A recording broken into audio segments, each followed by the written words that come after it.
නැව 19ම ෆේල් නැව 19ම පාඩුවක් වෙලා තියෙනවා. මේව මරික්කාර කියන ඒවා නෙමෙයි. අපි කිව්වහම ඉතින් ඩෝබිල හැරෙන්නේ මෙහෙ නේද? එක එක ඒවා දානවා. මෙන්න මහජන උපයෝගිතා කමිසමෙන් තමයි මේ පාඩුව කියන්නේ.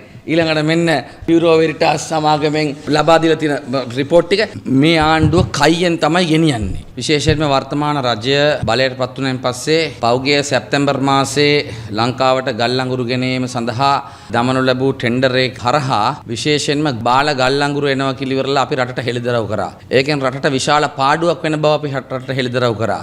එතකොට සමහර අය කිව්වා මේ කියන්නේ බොරු කිලිවරලා. අවසානයේදී අපි කමිටුව විදියට දිගින් දිගටම මේ බාල ගල් අඟුරු පැමිණෙන නිසා අමාත්‍යාංශයට උපදෙස් දුන්නා තුන්වෙනි පාර්ශවයක් කරහා මේක චෙක් කරන්න කියලා. ඒ අනුව ඕස්ට්‍රේලියාවේ bureau veritas international trade Australia private limited කියන මෙන්න මේ සමාගමෙන් ගල් අඟුරු නැව් 19ම මේ ටෙන්ඩර් ක්‍රියාවලිය ගෙන ආපු නැව් 19ම බාල ගල් අඟුරු වගට ඔවුන්ට පිළිගන්නට සිද්ධ වුණා. ඒ වගේම මේ ගල් අඟුරු 19ම ප්‍රමාද වෙලා තියෙන නිසා මේ ප්‍රමාද ගාස්තු අය කරගන්න හදන ගණනය කිරීම නිවැරදි කියලා අපිට සැකයක් තියෙනවා.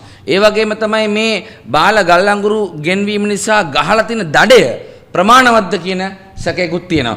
5300 ගහන දඩේ 4400 ගහන්න බෑ.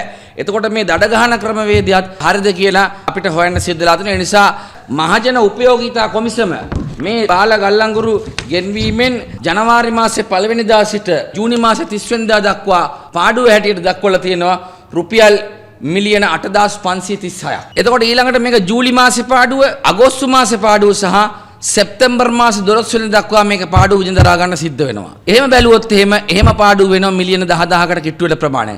නමුත් ඇත්ත පාඩුව ඊට වඩා වැඩි.